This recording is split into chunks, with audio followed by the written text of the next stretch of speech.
Well, the controversy from the March for Life in the Covington High School just keeps getting bigger. Tim and I did a show a couple days ago in which we discussed some of the details at the March for Life and this young man, Nick Sandman. And now there's more news with Nathan Phillips and with the local bishop and with the news and everything, even international news. So we thought we would do a follow-up episode. Here's my co-host, Tim Gordon. How are you, Tim? I'm all right. Still mad, still hopped up and a little bit sick, but not sickened by what happened. Yes. Just mad. So we're finding out more news on this Nathan Phillips joker, the Native American with the drum. Yeah, the Indian with the drum, as he's known in my household. Yeah, so he's not quite the character that was originally pitched by the media, was he? No, I thought he was just this noble representative of Native American peace, but apparently not. No, he's something of a shyster. And the interesting thing about a lot of this is these stories started, I don't know what you call it, half breaking Sunday. And I heard half the story, he might not have been in Vietnam. He wasn't. Yeah. He actually went AWOL in the Vietnam era, which is all that he served in. I started to hear that story circulating on Sunday, and then it kind of went dull and it got stymied, and now it came back. And there's more too. Yeah.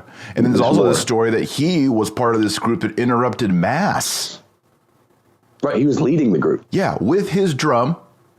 That stupid drum. Yeah. And just imagine, Tim, if there was an enormous assembly of Native Americans and they're doing a Native American ritual, and I and you and a bunch of people from TNT, we come in there and we are chanting the rosary, and we got crucifixes and icons of the Mother of God, and we interrupt their Native American ritual, and it's on camera.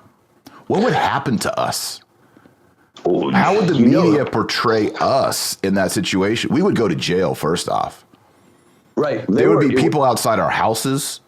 We'd be doxxed. It'd be over. Because they weren't just like doing their equivalent of the rosary. What they were doing, they were banging on the doors, and security, all the news outlets reported that security was brought around. They were trying, effectually to break into the church. Yeah. And yeah, I mean, the big Basilica there in DC. And this was on I want you to consider this on Saturday night, after all these events unfolded, and he was so scared, he fraudulently reported. He led a group of 20 Indians, and they're banging on the door of the cathedral trying to get in. Well, this is not the cathedral. This is the Basilica. Basilica of the Immaculate Conception. And a lot of people don't know what that is. That is the patronal symbolic church of the Catholic Church in America. So there's the Cathedral of Washington, D.C. That's the church for the Diocese of D.C. But this church was built by all the dioceses of America because the Immaculate Conception, Our Lady, is the patroness of the United States. That's why. Okay. That's why it's so important. Like, this is the symbolic shrine of American Catholics. It's way bigger than the cathedral. The cathedral, where they had the funeral for JFK, is pretty small. I mean, it's all right. It's down closer into D.C., but out towards Catholic University is the Basilica, and it's incredible. You ever been, Tim? I've never been. I've been to D.C., but I've never been there. It's beautiful. It's absolutely gorgeous. Really? Completely devoted to Our Lady under her title, Immaculate Conception. So it's not just that Nathan Phillips was interrupting a mass. This is like the heart of the Catholic Church in America. Right. This would be going to like the most sacred shrine or cemetery or whatever of Native Americans, and we barge in and start doing Gregorian chant and waving crucifixes around. Right, and security has to be called. I mean, the story would be dim the other way, even if security wasn't called. If some polite white person went in there and was just doing a rosary respectfully, they'd say you're cross appropriating your own culture into our ceremony, and they would turn it into something. This is the disgusting thing. People were saying you guys are more fired up with this story than maybe you've ever been on the show. Here's the response. This is open war. There's never been a story like this that we reported on. And I don't remember one that's happened over the past 4 or 5 months since, we've been at it. This is ridiculous. It's more than that, though. It's not just media absurdity. It's not just media one-sidedness or bias. It's growing into something new. I mean, the very concept that it's something of a talking point by leftists and moderates. Right. That's that big, predominating, squishy middle that a lot of times we said on a few shows back parrots the points of the left without even knowing it, and it becomes something of a bellwether. They're saying that essentially the kids at least provoked the situation insofar as they wore the Make America Great hats. Those, whether or not you take them to be the strict slogan of the Trump administration, are directly identifiable, associable with the Trump administration. And so literally now we have moderates, everyone except for far right wingers, saying that support of the sitting president is something like treason or something like an act of instigation. Nazism, racism. Nazis. Yeah, or extremism writ large. How could it be extremism? For example, James Martin states that they shouldn't have been allowed to wear those hats. Right. Well, why not? What is that? Why not? They're American citizens.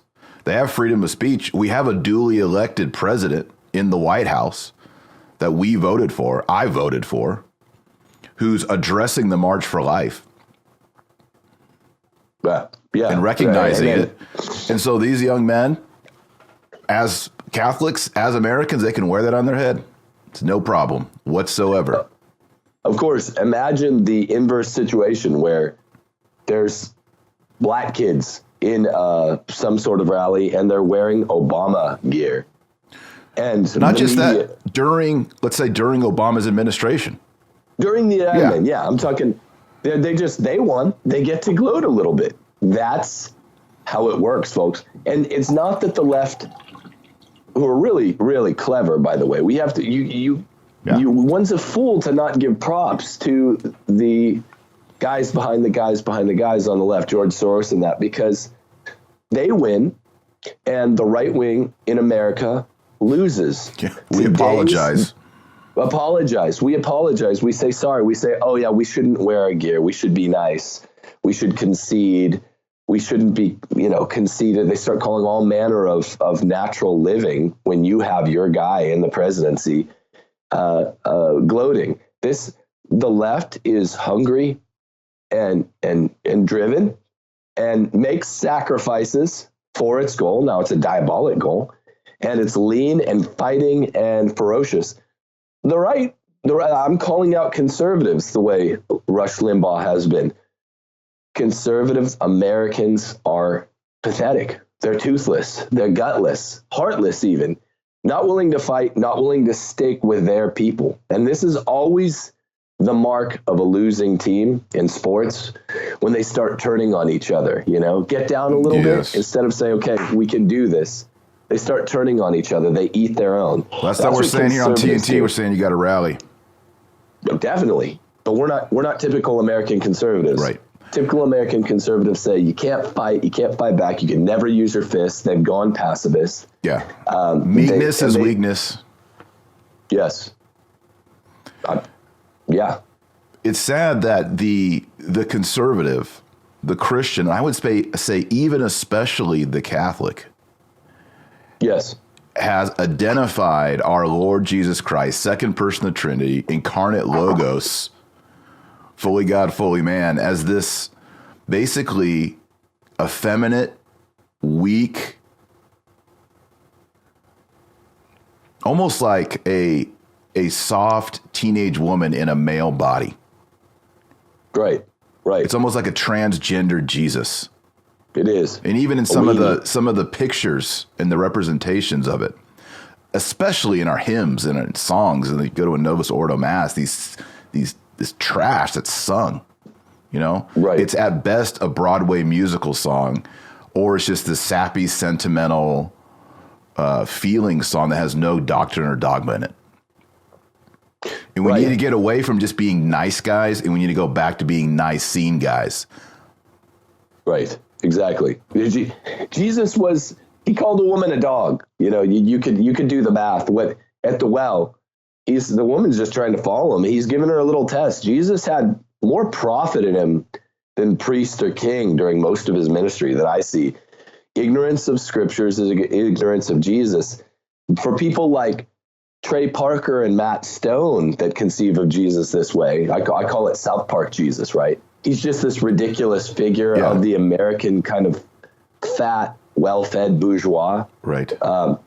That they don't know any better, right? They're whatever they are, atheists. Yeah, he's maybe kind of a hippie even sometimes, you know. Yeah, kind of a hippie-ish centrist, leaning a little bit right because of the morality.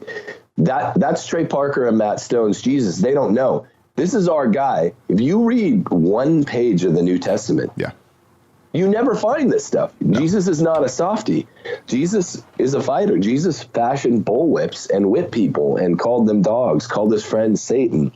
So there's not a lot of nice to Jesus. It's just pure holiness, and he is a prophet. He's prophetic. That's one of the offices. And all of these Catholic commentators, not even the Catholic conservative Catholics that threw Sandman and Covington under the bus, but all of the commentators on the right, the American right, kind of is nebulously, I guess, Protestant Christian. A lot of these guys, you wonder, well, what are you? Right. Don't exactly know what, for instance, Rush Limbaugh is, even though he's good. He's been awesome on this. But a lot of the ones that just want to be friends with the left, which you talked about last time, what are you? And what's your conception of Jesus? It's got to be the squishy one. We should give props to Rush, though. He's been all over it, calling out these soft conservatives. Yeah, he's been on it. Yeah, this is just a big problem. We have to, and maybe we just need to read Scripture more. Read the New Testament, folks. Read Matthew, Mark, Luke, and John. Get to know who our Lord is. Read the book of Revelation. Look at Jesus in the book of Revelation. He's not a softy, weak guy. He's got a sickle, and he's harvesting the earth.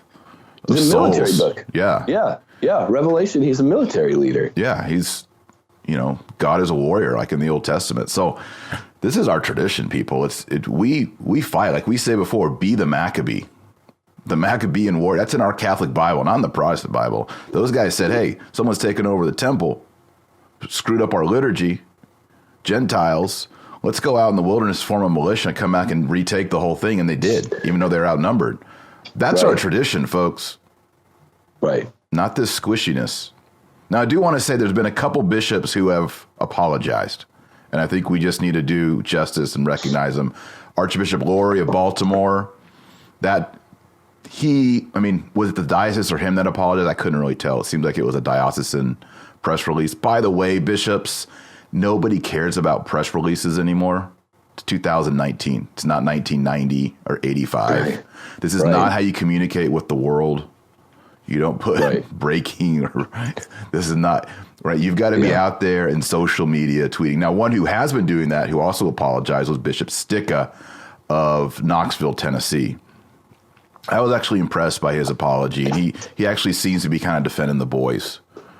So I don't always agree with everything that this bishop tweets, but props to him for actually getting out in the game and showing some support. So that was good. But then we turn to this Archbishop Foys up in Kentucky, Covington. Man, this guy. Bad. It's bad news. Did you see the news, Tim, where he stated that, or he had the meeting with the kids? Allegedly, the parents weren't allowed to be there. Yes, the parents are enraged. Oh my gosh. Over that. By the way, they're. It's an outcry. He had a secret, I guess, on the spot impromptu meeting. Probably wasn't impromptu from his end, but the kids didn't know they were called in there, and essentially, we don't know what they said, but the parents are mad.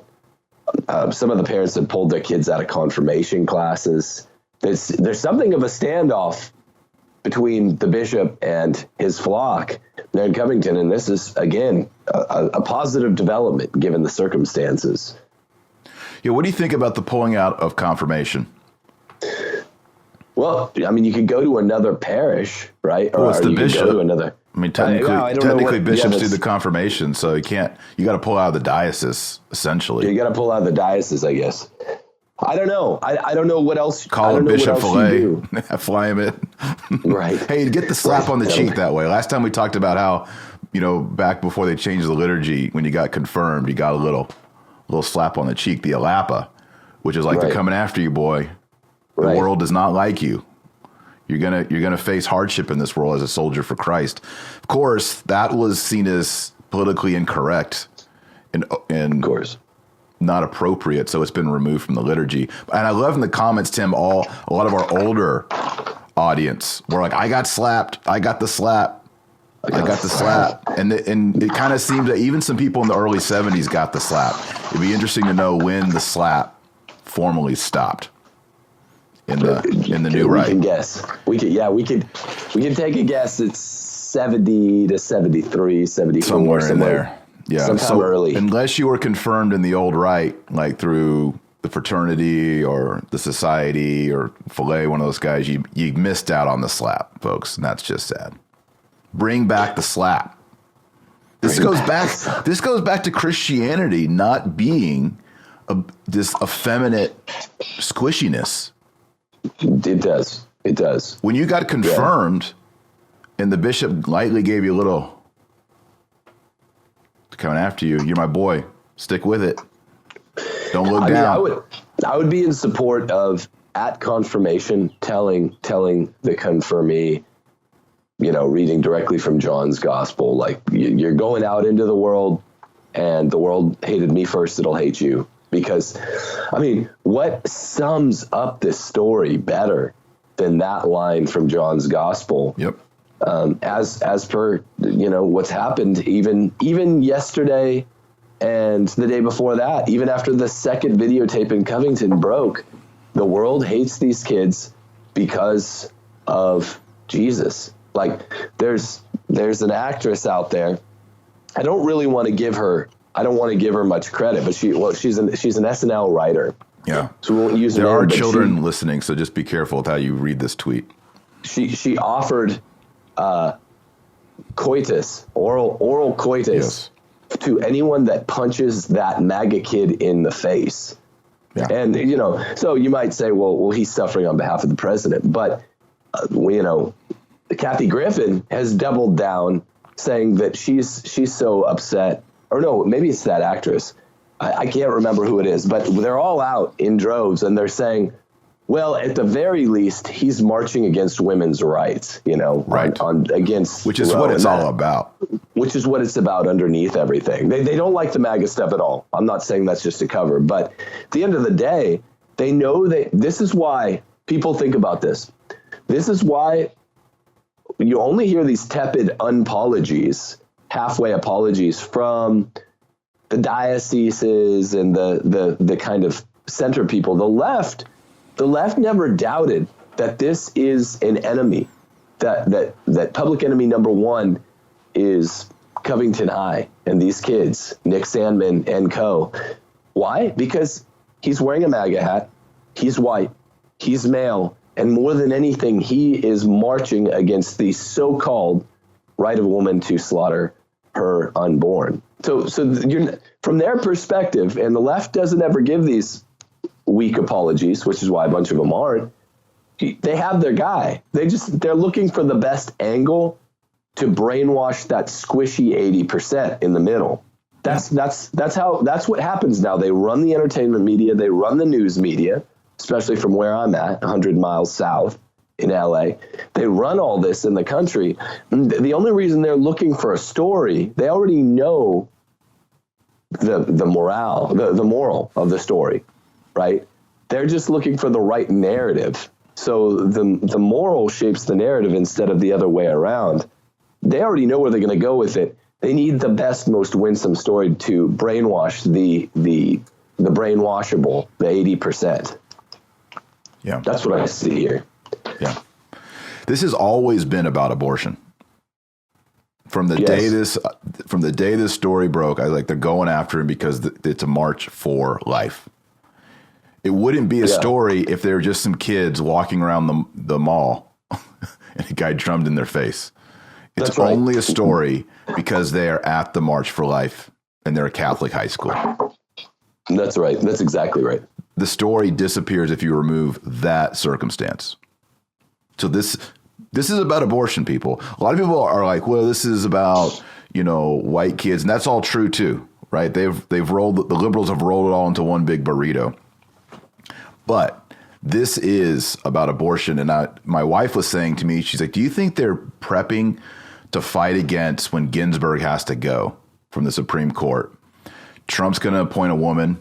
Maybe he's going to appoint a Catholic woman. Hopefully this woman is going to be opposed to abortion on demand. And so the liberals, who are more strategic than we are as conservatives, sadly, part of the show is we're getting people to be strategic and fight back. But my wife's like, do you think they're just prepping this whole thing?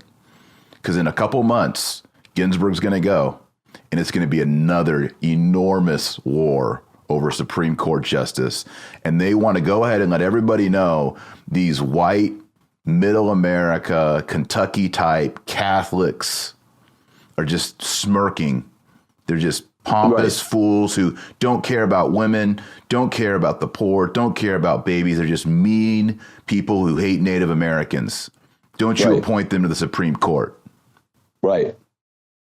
That's exactly right. And that's why the smirk is such an important part of the narrative for them, because that word, that verb, to smirk, sums up all of that without, all those imputed values, without even having, without the party involved even having to possess those qualities, right? And that's exactly what's happening. When the left talks about the Supreme Court, the people need to understand this. They don't care about the Constitution. Literally, I went to law school. Most of the kids there are liberal, getting more liberal.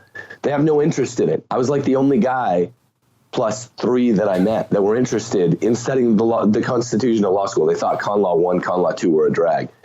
I loved it. These are the classes I went to. They don't give a damn about the Constitution. They don't care about federalism, right? Which is how right-wing Americanist conservatism works. Whether you're a federalist or an anti-federalist in the 1780s, federalism is you're operating on one conception or another of federalism. They don't care about it. They want it all from the center. They want tyranny from the center type government.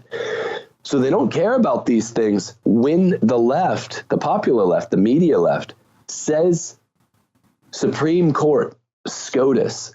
What they're talking about is Roe versus Wade. That's and now people might think this is just some guy making a big claim, but your wife's exactly right. It all boils down to Roe versus Wade. And there's the diabolic connection, the child sacrifice, and of course, what they really care about, the useful idiots, the sexual connection, the ability the forced federalization of all 50 state legislatures of abortion on demand, because abortion is contraception in the last place. So it's all about sex and diabolic sex magic child sacrifice. You heard it here first. Yeah. So, and like my wife said, it's all their language is, she reminded me, you are forcing women to have babies. Right. We are making them have these children. Darn it. We are. We are so mean jerks to be forcing all of these women to have babies. Yeah. We make them do that. We mean patriarchal Nick Sandman. He's just he's a future patriarch, just this mean smirking guy. He's going to go out in his life. He's going to make women have babies. He is. That's their rhetoric. They think that they should be able to do anything with their pelvis, in public, in private, with whomever, and there should be no biological consequence to that action. And this people shows us that liberalism is contrary to nature. Nature, yes. Thank you. Science, nature. Use whatever term you want to use that fits. God. Well, they would admit that. But the funny thing is, they say that they're pro-nature, pro-science. They've long tried to cast Christians as anti-nature, and the in many ways, American Protestants have kind of helped portray the false light that enables the narrative to go forward. But they're the ones that are anti-nature, right? Remember what Obama said? If my daughter makes a mistake, I don't want her being punished with a baby. This is not punishment. This is not God. Nature. This is not some man. It is nature. It is the natural consequence of one's acts. And that's to a liberal, to the little pea inside the liberal shell, what they're calling a liberal brain. This is a white man who is a patriarchal tyrant forcing something unnatural upon the woman, the natural consequence. Yes. We're the ones making it happen, which is false. And so many of these liberals are like, I'm a vegan, I'm all about the environment, I'm against global warming, I only eat non-GMO foods, I shop at Whole Foods, I'm crunchy. The whole thing is part of that, worldview. And it's like, okay, but you are taking the birth control pill, you're taking synthetic hormones to stop the natural consequence of having sexual relations. Right. Well, that's different. You are putting implements into your uterus to take out a fetus, to remove it. That's natural. Like you wouldn't put, an unnatural banana in your smoothie, but you'll allow a doctor to put these things in you to remove this child, or inject chemicals in you to induce an abortion. It's so ridiculous. They want to be natural in every way. But we conservatives, we Catholics are saying, well, the very centerpiece of human nature is this miraculous, this amazing thing where a rational soul is given to your child that is formed in your body, and that this child is everlasting. It's immortal. It's going to live on for eternity, either in heaven or hell. Wow. Now let's talk about society. Right. Yeah, it's our birthright. It's our birth. Yeah, you're talking about crunchy, natural, whatever. Yeah. The beating heart of what should be the natural movement. I don't, in my household, we eat tons of non-organic. It's delicious. I don't care, right? I'm not a big recycler. I don't care about organic. I don't fit in California, people. This is why we're trying to get the heck out. But what free we the do Gordons. follow. Free the Gordons from California. Free the Gordons. Free them. Yeah. Gordons as whales. Free Willie Gordon. We are natural when it comes to our birthright. It's more important. Like you said, conception, the font of human life, our natural, our rational souls are mute at this moment. It's really important to get this right, and they don't. All of this contradiction wrapped into whatever you want to call it, the female versus male rhetoric that slipped into the popular culture, like stolen it like a thief in the night. It's stolen into the American discourse by the left. I read all of that in the real smirk, on the face of today's Savannah Guthrie as she interviewed Nick Sandmann the other day. All of this feminist garbage, right? Boy, if you go watch that interview, I don't know if we can get it or whatever here. Yeah, I think today would come after us if we showed it. They might. So people go watch it. She is passive aggressive. She hates this kid. It's a faceplate. She's staring across at this kid, and she asks him, "Why were you afraid? Why were you afraid of the four African Israelites, or whatever they're called?" Yeah. I don't care enough to get the name right. Why are you afraid of these four violent thug idiot pieces of garbage? Yeah. There are only four of them. Didn't you feel like there were many more of you? After they were calling him the worst names possible. Yeah. The kid smirks at this old fraud. We need to report the full extent to which this Indian guy is a fraud. But if the kid smirks at the guy, that's a threat. He's going to tear him apart. And none of these Savannah Guthrie types report on that. But literal threats and, pitching of the kids as a threat by the African Israelites, saying that they're future school shooters, like a threat to be eliminated. Yeah. This is the rhetoric of a conflict is about to happen. And they're adults, and the kids are, they're young men. I don't want to infantilize forever. They are 17, but they're immature young men. Right. Didn't you have numbers? And she's like, and come on. Didn't some of you yell racist things back when they're yelling these horrible racist things at you? Go watch the interview. You'll want to get up and she's continuing the leftist agenda that this is a mean future patriarch who's going to oppress minorities and women in America. That was her job before, when they were putting makeup on her and getting ready to roll camera and get the lights ready. Someone, like in a boxing, was like, okay, you go in there, you go and show this guy he's a future smirking patriarch. Got it? Okay, go in there and do it. And I would have never let my kid go on the Today Show. No. You know where Nick Sandman should have been? TNT right here. T. Marsh and T. Gordon. Are you telling me no one at Covington watches the show? I don't buy that, frankly. Yeah. I don't buy it. We wanted him here, and that was a foolish move to have him go on there, because he did okay. But again, don't set your kid up in a position to be knocked down. But I think people need to take a moment. Maybe they don't believe you, but they need to drink in what T. Marsh just said about like a boxing manager, right? They're there and they're like, this is the goal. So what I said earlier too about the moral of the story that the left wants to shape, it's an anti-moral, it's a diabolic moral, shapes the narrative, not the other way around. So like, okay, here's what you're going to do. It's sophistry, the opposite of Plato and Aristotle and Socrates. If he says this, you get to the goal by going this way, take this route. If he says kind of the opposite thing and he's starting to sound a little better, he doesn't play into your trap this way, then you take it back toward the goal this way. That's how news is done. And people need to understand that this is not some exaggerated portrayal of what popular media is now, what mainstream media is. All of these people have handlers. They well understand the goal, the end, so they don't even need to be told that, but they all have handlers. This is how news and entertainment works. It's all very deliberate.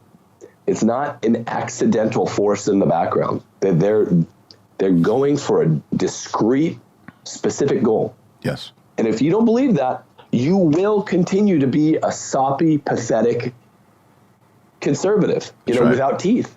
You have to understand this is not just the stuff of Alex Jones and extremists. I mean, Alex Jones got this right. He was saying it before anyone else. And he's extreme on all these other positions. But if you don't believe, when you go watch today's Savannah Guthrie interviewing Nick Sandman, that she has nothing but disgust and disdain for this vile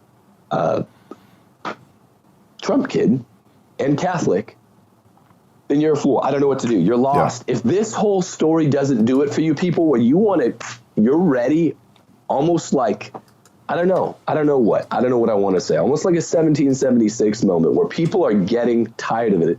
In this case, it's not a governmental act, a legislative act. It is an act from, technically speaking, the private sector, the media sector, the way it's spinning this stuff. Then I don't know what'll do it. If this won't do it, then you have no heart. It's a ticker problem, as they say in Rocky. We all thought, okay, they're going after Trump. We get it. Okay, I voted for Trump, but I'm not going to tell my neighbors I voted for Trump because that's kind of embarrassing. And we'll just let the media trash Trump, but he's hopefully will do some of the conservative things we wanted. That's a lot of people in America, right? Everybody woke up this past week and said, oh, they're going to go after us and they're going to go after our kids. Right. And even if we do something what used to be mild, I'm pro-life, you're now suspect. I'm Catholic, you're now suspect. We're going to invade your sanctuary with a drum and interrupt your mass. We're going to put cameras in front of you. We're going to make a nationwide news story and persecute your family. Come after the bishops. Run all these stories. We should talk about Nathan Phillips and his stolen valor and his lies and his history, because this guy is not a good man. Before we do, though, Tim, can I just say a word about, because you mentioned them, the African Hebrew Israelites of Jerusalem? Yeah, I think it's really important. Let me just take a minute on this, because people are like, who are these African Hebrew Israelites? So this whole thing kind of started in the context of, you see these black guys and they're shouting out all these profanities and calling them, faggots and all kinds of stuff that the liberal left should be all over, but of course they're not. They ignore it. The little, what Nick Salmon's a racist, but these guys over here who are calling out all kinds of racist and homophobic stuff are just free pass. Anyway, these guys are influenced by the Black Panthers. Of course. They do not identify as Jewish. So just a bit of history. There was 12 tribes of Israel. The northern 10 tribes went into exile, the kingdom of Israel. They identify with that. So they call themselves Hebrew and Israelite. They're actually against Jewish people. They're actually an anti-Semitic sect, right? They believe that those northern tribes were black. They're black. Some of them actually believe that the real Israel was not where we know of the Holy Land, but was actually kind of in Africa, in Northeast Africa. It's kind of like Nation of Islam. They're sort of a mutation of Islam that's for militant black expressions of race, but they've done it in a Jewish way. Well, not in a Jewish way, sorry, in an Israelite way. And they actually do recognize Jesus, but they're kind of in the whole idea that Jesus was a black guy. Right. And so they follow the law and the prophets. They reject all synagogues, rabbinic Judaism, the Talmud. So they don't really follow what we would identify as Judaism. So that's what they are. And they see themselves as a light unto the Gentiles. They don't seem to believe in an afterlife. They believe they have to achieve heaven or hell here in this life. So that makes them very militant, obviously. And they're against the Euro-Gentile establishment. Euro-Gentile establishment. So for them, the enemy is the European, right? The white man. It's a race. It's a political action group. It's a political action group that has the veneer of Old Testament Israel with a little bit of, and we think Jesus was a good leader. But I guarantee if you put a mic in these guys' face, they're not going to believe in the Nicene Creed or that Christ has a hypostatic union of the divine nature and the human nature and second person of the Trinity. It's going to be a bunch of garbled up nonsense. Where are they from? What city? Chicago. What city? They're Chicago people. Chicago is where remember the community organizing? Yep. Nation of Islam. Nation of Islam. Remember what was happening? Chicago-based thugs in Philadelphia, all around the elections, intimidating voters not to go vote, white voters, and somehow they figured we're conservative. This is that stuff. This is the new Black Panther movement, and look how they're acting. The Euro-Gentile is their enemy. So they're out there making fun of these white kids. They're against the Euro-Gentiles. Right. As they call them. Yeah, they don't like Jews. They don't like Gentiles. Where does that put them? They like black people. They like black people. They like black people. And whatever they say about the New Testament, they're a joke. You can't be any sort of Christian if you don't even acknowledge that Jesus was a Galilean. I mean, this is like the most basic point of fact about the historical Jesus. I just want to say it again, and I'm not being cheeky or salty or proverbial or what have you. When it's a political action group, and when people are out there counter protesting, which is a good idea. If I could get over this cold, I might actually take the fam to San Francisco because I'm so mad over this Covington thing for this weekend's. Don't go to jail, Tim. Don't go to jail. We need you next week, man. We need you next week. You're pushing me, baby. Just this stuff. Like, we do need to. Because if you went to San Fran for that March for Life, they are going to make fun of you, your wife, your kids. They're going to be just like these African Hebrew Israelites. Oh, I've done it before. And the code of honor is not going to allow you to just be like, have a nice day, God bless.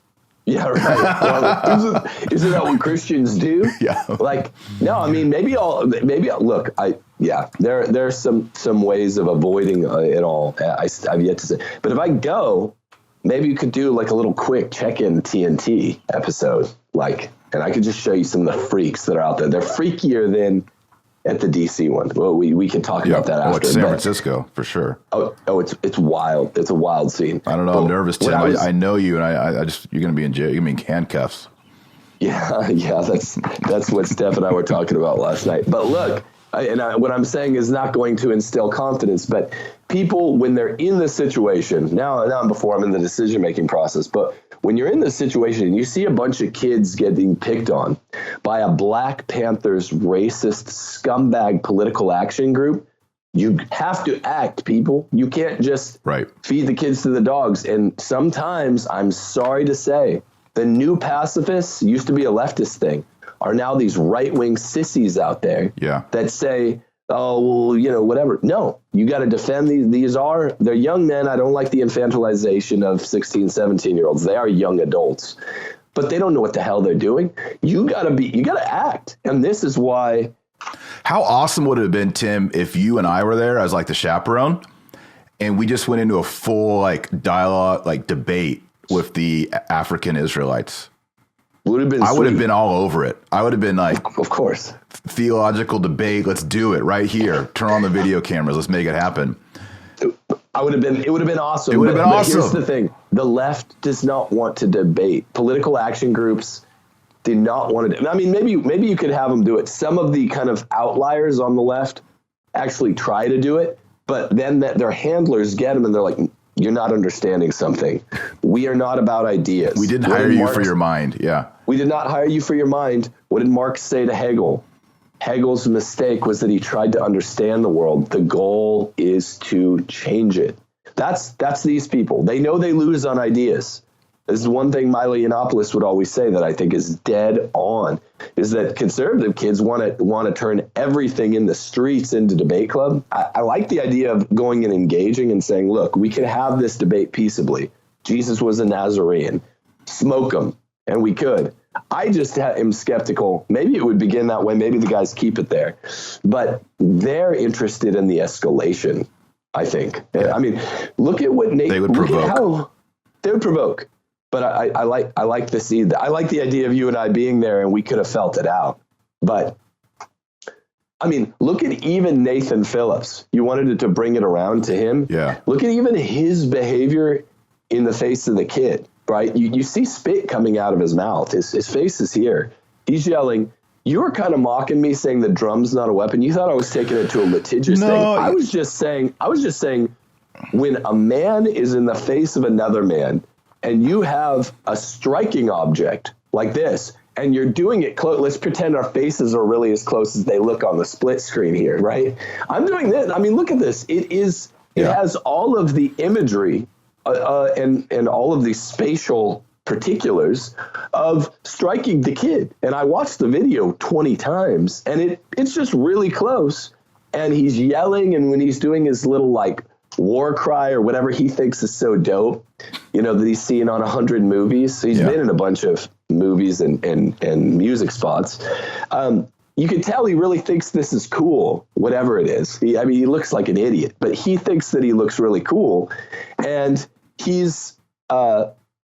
he understands what he's doing. He's in this kid's face, and he also has a history. He has a track record of that is criminal. So I was not jumping to any conclusions when I first heard this on Saturday, and I was like, I think this guy's a thug. Yeah, he claimed to be a Vietnam vet.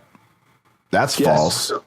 Vietnam vets out there watching, y'all need to raise hell on this. This is stolen valor. You don't go and pull the flag, oh, I'm a Vietnam vet, and get sympathy from the United States of America when you're not a Vietnam vet. That's wrong. Right. For sure. Unless you're John Kerry. But I mean, yes. So he said that. Then he changed it to Vietnam era. And now it comes out that he went AWOL 3 times. So he's a crappy soldier. Yeah. He was in jail as a teenager. Jailed as a teenager. Washington Examiner says he's charged with escaping the Nebraska penal complex. He pleaded guilty to assault June 19, 1974. Now, let's put this narrative together in a way that the lying garbage can media never will.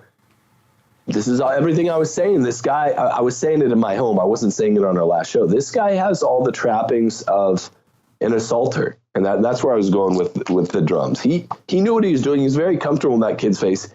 He's a damnable liar when he was saying he felt threatened. He was hoping that kid would push that drum out of the way. That's right.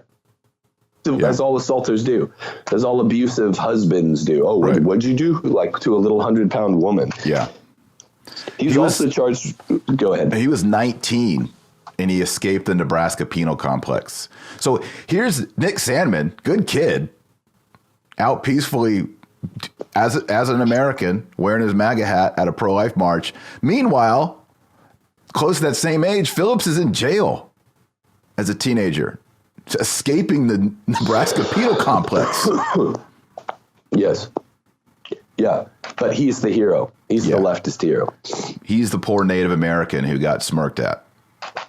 He also had a negligent driving charge. He had a minor in possession of alcohol, underage, 1972. Then again in 1973. Then again in 1975. So he's a repeat offender. In 1978, he was charged with driving without a license. It's not the grabbiest thing in the world, but given all the other alcohol things and the assault, he's a little thug. And he's also a wannabe because he's been spotted in all kinds of popular videos. There's the strong suspicion that many people have that he's a paid activist or an actor. Not much of one, but you could tell the way he's trying to do these little chants. He thinks these cowboy Indian movies are really cool. He's trying to be one of the Indians from the Indian movies, and he thinks this is lending nobility to whatever cause he believes in. But he knew what he was doing. Yeah.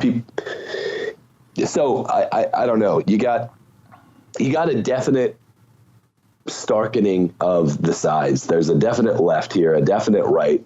People that see this and can read the signs of the times, like the Polish parliament member, Love the Polish. minister.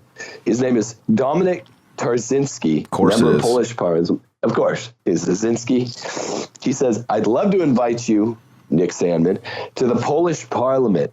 After watching the video, I'm now standing up for these wrongfully accused young men and all of you." I like how he says all of you. What all good Americans? Because that's how we feel when we hear a leader talk like a man. Yeah. You're very welcome to come speak out what you believe in. I mean, I'm so disgusted with American conservatism. My whole life I have been. I really have been my whole life. But what a feckless flounder fish is American the average American conservative. What so true. Shame I have in them. Pathetic. I've told all my kids, look, when you finish college, I will pay for you to go to Poland for a year with the purpose of finding a spouse. We have no Poles in our family, but I want my grandkids to be Polish, man. I love the Polish. I like their politics. Funny. I like their Catholicism. I love it. I've met Polish immigrants who went through the process and became American citizens here in America. They're so impressive. They work hard. They're smart. Everything about Poland I love. So I'm like, kids, son, I want you to go to Poland, spend 9 months, date a Polish girl, bring her home. That's funny. Have me that's some a good idea. Then my daughter, all right, you're going to Poland too. I just love Poland. To all the Polish watchers out there, love you. Yeah. Thank you. Thank you. Yeah. Becoming the city on the hill. I mean, they still have a lot of it's not perfect. Second world troubles from what happened in the middle of last century, and they're still turning that around. But the one way to turn it around, you got that in your back pocket. You got the one way to turn it around. The one, not to launch into my book, Catholic Republic, but the one way to turn all this filth around is, the light of the world, the light. And by that, I mean Jesus, but I mean Jesus through the church, Catholic Church. And I think we're beyond the pale now. Yeah. I honestly, that's my view. Now, I don't take the fashionable, hardline fatalistic view that it is too late. It is beyond the pale. We are past the point of no return. But that's what I suspect as a culture. I think if I'm a betting man, I know where I'm betting. I think we're done. We're going to have to wrap up early because you got to run. But the end game, people, is if someone says, oh, you're a Catholic, you go to jail. It's happened in history. It's been going on for 2 millennia. It's going to happen again. That's the game plan in America. Hopefully it doesn't. But before they get to, oh, you're Catholic, you're going to jail. Before that, they're going to try this on you. You're a racist. And this is why everybody's freaking out, Tim. Everybody realizes, oh, my goodness, they're going to call us racists. What were the chess pieces in this game? The African Israelites and the Native American. And the story that they're using in America is that white people, you, Tim Gordon and Taylor Marshall, enslaved black people, and you're evil and you are a racist. It's part of being European, period. Especially if you hold to traditional European values, aka Christianity, you're even more racist. And when it comes to Native Americans, you are a colonizer. You killed these people. You stole their land. Shame on you. Shame on you. And we could just back up into a corner and be like, yeah, we're so bad. I personally enslaved black people and I killed these Native Americans. Or we could say, no, it's not true. Right. I'm a Catholic. I love all people. I'm not a racist. I had nothing to do with any of that. That was hundreds of years ago. I kind of wish we began this show on this point because I think it's really, really, really strong. And squishy kind of, maybe right of center white people in the suburbs out there that are kind of sharpening their tools or maybe beginning to, I'm hoping, need to hear it.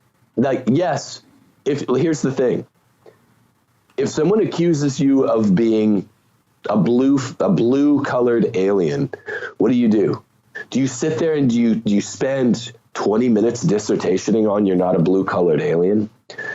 No, you laugh at them, right? I mean, it's fine to deny it once in a half a second. That's a bunch of crap. Now, then you laugh at them. When you smirk. A white suburbs person, you smirk in their face, but you gotta pair the smirk with some good rhetoric. Yeah. You laugh in their face. And you essentially, you might say it once, but then you say, look, I don't care if you keep repeating that.